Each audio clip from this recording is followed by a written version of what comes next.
Hai, balik lagi sama aku. Langsung aja, mari kita lanjutkan. Sejak hari itu, esok terpisah ribuan kilometer darinya. Lyle bisa saja menggunakan teknologi komunikasi untuk menghubunginya seperti yang dia katakan di kolam air mancur. Tapi dalam hubungan mereka, itu sesuatu yang tidak pernah dilakukan. Lyle selalu merasa sungkan menghubungi esok, khawatir mengganggu kesibukan esok. Awalnya tidak mudah, tapi Lyle punya penghiburan terbaik, kesibukan. Itu selalu berhasil menaklukkan pikiran-pikiran negatif. Hari-hari di panti sosial mulai berjalan normal. Aku mulai bosan kursus memasak. Maryam menguap. Mereka sedang mengikuti aktivitas sore. Di sekitar mereka, anak-anak panti menghias kue masing-masing. Kita harus memilih aktivitas lain, Lyle, yang lebih seru. Maryam berbisik. Kamu hendak bilang memasak itu tidak seru. Lyle di sebelahnya sedang asyik menghias kue, berkomentar seadanya atas keluhan teman sekamarnya. Aku tidak bilang begitu, tapi maksudku kita bisa memilih aktivitas lain yang secara langsung membantu banyak orang, lebih konkret. Maryam, yang bekerja adalah tangan, bukan mulut. Guru kursus memasak memotong percakapan menatap tajam. Maryam bergegas kembali ke kue di hadapannya. Anak-anak di ruangan tertawa. Tetapi percakapan sore itu juga dipikirkan Lyle. Lantas, kamu akan mengambil aktivitas apa, Maryam? Kamu tidak suka bercocok tanam, juga tidak berbakat keterampilan. Kamu yang bilang sendiri. Mereka melanjutkan percakapan itu di malam hari di kamar. Aku punya ide bagus, Lyle. Kamu pasti tertarik. 2 hari kemudian, mereka mengundurkan diri dari kelas memasak. Maria mengajak Lyle menuju salah satu gedung di dekat kolam air mancur. Kita akan kemana? Lyle bertanya. Mereka naik bus kota rute 7. Bagaimana kalau Ibu Suri marah kita keluyuran? Aku justru punya surat pengantar dari Ibu Suri. Maryam tersenyum lebar, menunjukkan amplop surat. Tidak mudah mendapatkannya, tapi ini layak ditukar dengan apapun. Aktivitas apa yang hendak dilakukan Maryam di luar panti? Lyle menatap teman sekamarnya. Penghuni panti memang dibolehkan melakukan aktivitas di luar sepanjang mereka terdaftar resmi dalam kegiatan yang disetujui. Tapi mereka akan kemana? Mereka bukan atlet yang terdaftar di klub atau anggota lembaga hobi tertentu, seperti anak-anak panti lain yang bisa beraktivitas di luar. Lyle baru tahu jawabannya saat tiba di gedung tujuan. Mereka ternyata menuju markas organisasi relawan. Gedung putih itu terlihat megah. Mereka melintasi lobi depan yang besar, melangkah di atas keramik putih dan tiba di meja penerima tamu. Halo, ada yang bisa kami bantu? Itu suara mesin. Tidak ada lagi petugas penerima tamu di gedung-gedung pintar, digantikan mesin berbentuk tabung yang atasnya bisa berputar. Kami hendak mendaftar menjadi relawan, ujar Maryam. Baik, apakah kalian sudah tahu syarat-syaratnya? Maryam mengangguk. 15 menit berlalu, Lyle dan Maryam bergantian memasuki data ke layar sentuh di atas meja penerima tamu. Termasuk scan surat pengantar dari Ibu Suri. Layar sentuh itu berdesing pelan, memproses data, lantas menentukan tahapan berikutnya. Terima kasih telah menunggu, aplikasi kalian telah diterima. Petugas pendaftaran relawan akan menemui kalian di lantai 6. Ruang 12, melalui lift sebelah kanan. Silakan ambil kartu pas kalian. 2 kartu magnetik keluar dari lubang kecil di meja penerima tamu. Lyle dan Maria mengambil kartu itu, kemudian melangkah menuju lift. Markas organisasi relawan adalah salah satu lembaga petinggi di kota. 2 tahun setelah bencana gunung meletus, secara umum kondisi dunia masih buruk. Hanya kota-kota tertentu yang pulih dengan cepat, seperti kota tempat Lyle tinggal, juga ibu kota. Di luar itu, kota-kota yang terisolasi, kota-kota di pesisir pantai, desa-desa di pedalaman, kondisi mereka memprihatinkan sebagian. Bahkan semakin buruk, kelaparan di mana-mana, kemiskinan, wabah penyakit, kriminalitas, belum lagi masalah cuaca dingin. Sejak bencana gunung meletus, seluruh area diklasifikasikan menjadi sektor-sektor tertentu. Ada 6 sektor. Angka 1 menunjukkan kondisi paling serius, membutuhkan prioritas bantuan. Angka 6 berarti pulih total. Organisasi relawan 2 tahun terakhir berorganisasi ribuan relawan yang dikirim ke sektor 1 hingga 5. Di tengah keterbatasan dokter, perawat, petugas pemerintah, dan marinir, kehadiran relawan membantu banyak proses pemulihan. Lyle dan Maria menuju lantai 6, ruang 12. Ruangan itu besar, dipenuhi meja-meja kerja, ramai oleh petugas. Salah satu di antaranya menyambut Lyle dan Maryam, menyuruh mereka duduk di kursi. Di tangannya tergenggam tablet, layar sentuh setipis kertas HVS. Data yang dimasukkan Lail dan Maryam di meja pendaftaran sudah ada di sana. Dari mana kalian mengetahui rekrutmen relawan baru? Petugas bertanya ramah. Pengumuman di televisi. Maryam menjawab pendek. Kami memang membutuhkan banyak relawan baru. Petugas itu laki-laki usia 30 tahun mulai membaca informasi di layar tabletnya. Tapi kalian baru berusia 15 tahun, masih terlalu muda. Usia minimal menjadi relawan adalah 18. Petugas itu menghela nafas, menatap dua anak perempuan di depannya. Lail ikut menghela nafas kecewa. Mereka bahkan gagal sebelum seleksi dilakukan.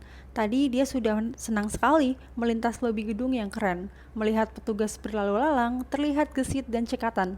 Lail menatap seragam mereka yang keren. Maria benar, dia menyukai aktivitas ini sekarang. Lail harus menghadapi realitanya. Aku sudah mempelajari protokol relawan. Maryam tidak menyerah. Dalam kasus tertentu, usia dini bisa diterima menjadi relawan. Petugas itu mengangguk, kamu benar, tapi itu dalam kasus yang sangat spesial. Ketika tidak ada relawan, kebutuhan sangat mendesak, situasi sangat darurat, dan situasi khusus lainnya.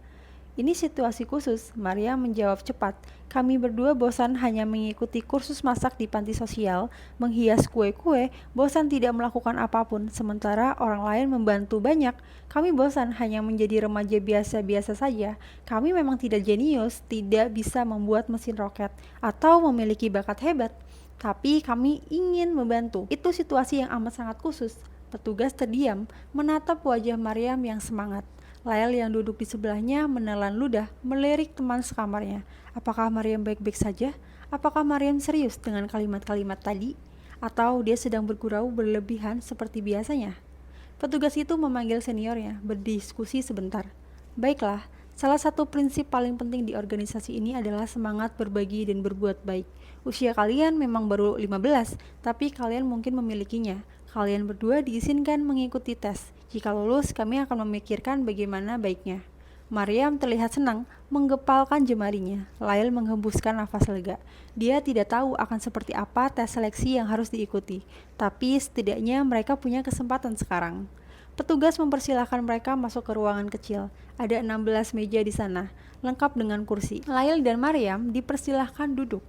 Meja itu menyala, ada layar sentuhnya. Soal-soal seleksi relawan muncul di sana, mulai dari pertanyaan esai, pilihan ganda, dilengkapi ilustrasi video.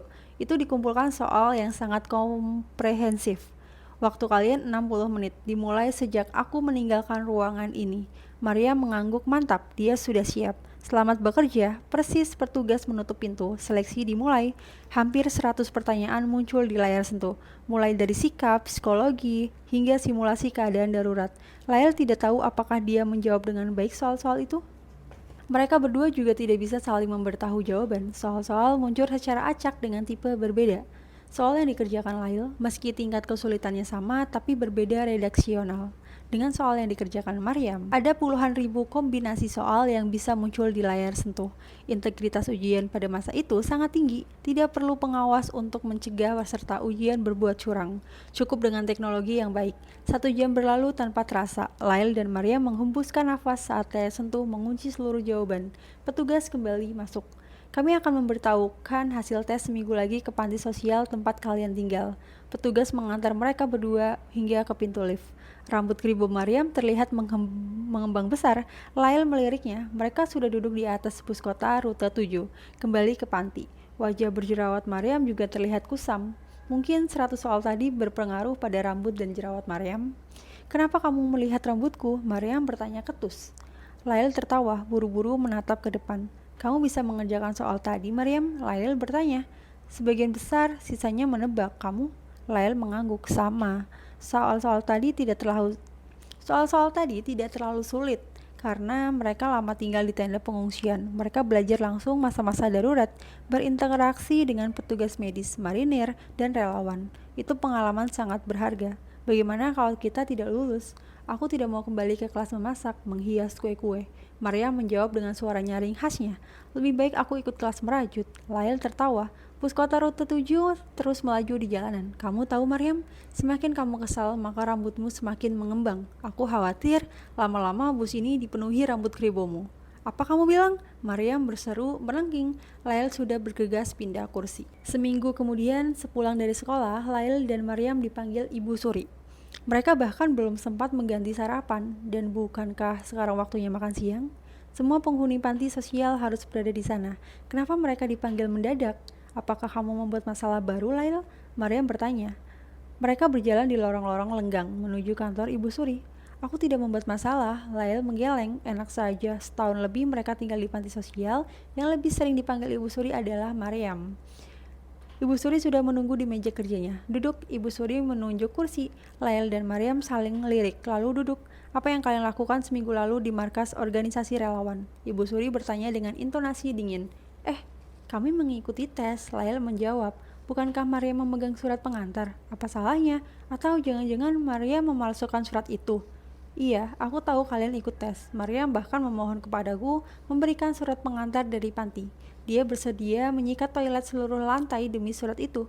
Ibu Suri menatap tajam Lail. Pertanyaanku adalah, apa yang kalian lakukan di sana saat ujian? Lail dan Mariam saling tatap. Mereka tidak melakukan apapun, hanya tes normal. Apakah itu sebuah kesalahan? Melanggar peraturan panti? 1 menit yang menegangkan, menebak-nebak, Ibu Suri tiba-tiba tersenyum. Lail bingung, kenapa pengawas panti tersenyum pada mereka. Setahun setinggal di panti, Lail tidak pernah melihat Ibu Suri tersenyum. Kalian sungguh membuatku bangga. Sejak organisasi relawan didirikan, jarang sekali anak-anak usia di bawah 18 tahun lulus seleksi. Lail dan Mariam semakin tidak mengerti. Kalian lulus, Ibu Suri terkekeh, membuat tubuh besarnya bergerak. Organisasi relawan telah mengirimkan hasilnya beberapa menit lalu. Astaga, 2 penghuni paling susah diatur di panti ini lulus seleksi itu. Aku tidak pernah berani membayangkannya, bahkan dalam mimpi. Selamat Lail, Mariam. Lail seolah tidak percaya mendengar kalimat Ibu Suri. Mariam di sebelahnya juga berseru girang memeluknya, membuat mereka berdua hampir jatuh dari kursi. Kabar lulusnya Lail dan Mariam menyebar ke bangunan panti.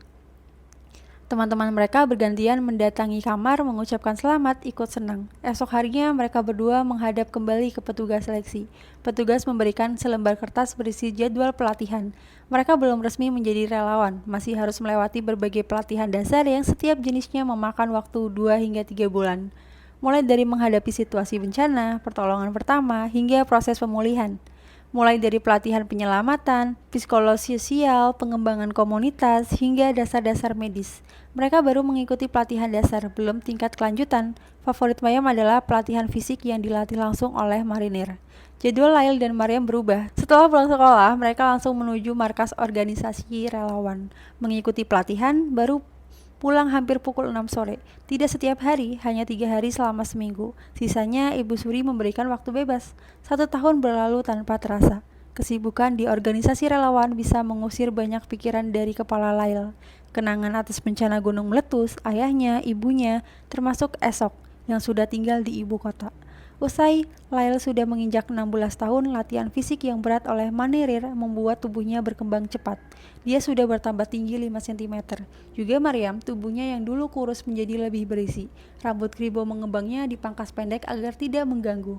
Wajahnya yang berjerawat menjadi lebih bersih. Ayo Lail, Mariam berdiri di sebelah Lail. Nafasnya tersenggal. Hujan turun deras di sekitar mereka. Malam gelap gulita, hamparan lampangan tanah liat mengubah menjadi kubangan lumpur. Mereka susah bergerak. Lail sudah 2 kali terjatuh. Mariam mengulurkan tangan. Kita baru separuh jalan, Lail. Mariam memberi semangat. Ransel besar yang berisi peralatan medis dan obat-obatan terpasang mantap di punggung Mariam. Pakaian relawannya kotor oleh tanah liat. Lail mengangguk, menggenggam tangan Mariam. Bangkit berdiri, mereka tidak boleh terhenti. Penduduk membutuhkan bantuan pertama, hanya mereka berdua yang berada di garis terdepan. Lail dan Mariam kembali berjalan bersisiran, menerobos kubangan lumpur setinggi betis. Semakin jauh mereka maju, semakin dalam kubangan itu. Kita tidak bisa melewatinya, Mariam. Lail berseru, berusaha mengalahkan suara hujan menatap ke depan. Perkampungan penduduk yang mereka tuju masih jauh. Kubangan sudah setinggi pinggang. Hujan deras terus mengepung, petir menyambar membuat terang gelapnya malam. Udara malam dingin menusuk tulang, 8 derajat Celcius, dan mereka terendam di kubangan, membuat badan membiru. Kita harus memikirkan cara lain untuk tiba di sana. Tidak ada cara lain, Lail, hanya lewat kubangan ini. Maria menggeleng. Bagaimana dengan pelaratan medis dan obat-obatannya jika rusak terendam lumpur? Maria meloloskan ranselnya, lantas meletakkan di atas kepala. Maju Lail, hanya kita harapan penduduk. Mariam dengan gagah menerobos kubangan lumpur. Lail mengeluh, tidak percaya melihat teman baiknya mengambil keputusan gila itu. Bagaimana kalau mereka malah terjebak di kubangan? Tidak bisa bergerak. Baiklah, Lail meloloskan ransel beratnya, meletakkannya di atas kepala. Ikut maju. 10 meter maju. Kubangan lumpur sudah setinggi dada. Maria menggigit bibirnya dengan tekad kokoh dia terus maju. Di belakang, gerakan Lail lebih lambat, kakinya sudah berat dilangkahkan. Tinggal 10 meter lagi kubangan lumpur itu. Maria berteriak, memaksa sisa-sisa tenaganya. Kubangan sudah mencapai pundaknya, tangannya terancung tinggi menopang ransel. Diiringi teriakan kencengnya, Maria berhasil melewati kubangan lumpur. Bergegas meletakkan ransel di rerumputan, memastikan ransel itu aman. Kemudian kembali menolong Lail yang sudah tidak bisa maju. Ayo Lail, sedikit lagi. Mariam menarik teman baiknya. Lail mengangguk. Dengan bantuan Mariam, dia bisa kembali maju. 15 menit, akhirnya mereka tiba di pererumpunan. Lail meletakkan ransel, terduduk kelelahan. Mereka saling tatap tertawa. Mereka berhasil melewati kubangan lumpur. Perkampungan penduduk sudah dekat. Mereka bisa mengantar peralatan medis dan obat-obatan di lokasi bencana. Suara tepuk tangan terdengar. Puluhan relawan lain mendekati lokasi simulasi. Bravo, kalian satu relawan senior yang memegang pengeras suara berseru. Kalian berhasil mencatat rekor baru. Tidak ada yang bisa melewati kubangan lumpur di bawah 45 menit. Selang air besar menyemprot tubuh Lail dan Mariam yang kotor, membersihkan lumpur. Mereka berdua bergegas berdiri tertawa. Selama 3 hari, Lail dan Mariam mengikuti ujian akhir pelatihan dasar bersama puluhan kandidat relawan lain. Malam ini adalah tes paling sulit. Mereka harus membawa tas ransel melewati berbagai rintangan hingga tiba di perkampungan penduduk. Mulai dari berlari, naik turun tanjakan sejauh 10 km, melewati reruntuhan bangunan, merayapi seutas tali, mendaki bukit terjal, dan terakhir kubangan lumpur sepanjang 50 meter. Itu hanya kubangan buatan. Hujan juga berasal dari hidran raksasa dan petir dari nyala lampu. Tapi dinginnya malam dan kesulitan yang muncul bukan artifisial. Ujian itu dilakukan di lapangan luas pinggir kota, yang disulap menjadi medan latihan organisasi relawan. Mereka lulus. Kalian selalu membuatku terkejut. Petugas yang dulu menyeleksi Lail dan Mariam memberikan selamat, menyalami mereka berdua, juga relawan senior lain. Baik, semua relawan bisa kembali ke tenda masing-masing. Membersihkan diri, kita berkumpul di ruang komando 1 jam lagi. Jadwal makan malam. Menyenangkan bukan? Maria menyikul lengan Lail. Mereka berjalan ke tenda mereka. Lail mengganggu sambil menggaruk-garuk kepalanya. Jemarinya menyisir rambutnya yang masih lengket karena lumpur. Rambutmu tidak kutuan kan, Lail? Maria menggoda. Lail tertawa. Oke, cukup sampai situ dulu. So, tungguin di episode berikutnya. Bye-bye.